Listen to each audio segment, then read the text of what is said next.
Inserting shapes. Click on the shape icon. Browse through the 4 shape menus and click on the shape you'd like.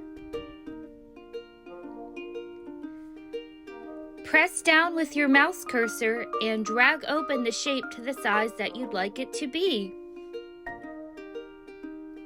Click the Fill Color bucket icon to choose the inside color of your shape.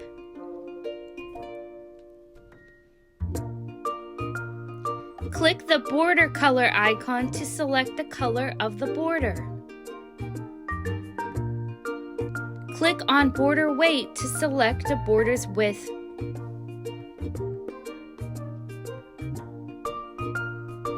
Click on Border Dash to select the type of border line you'd like.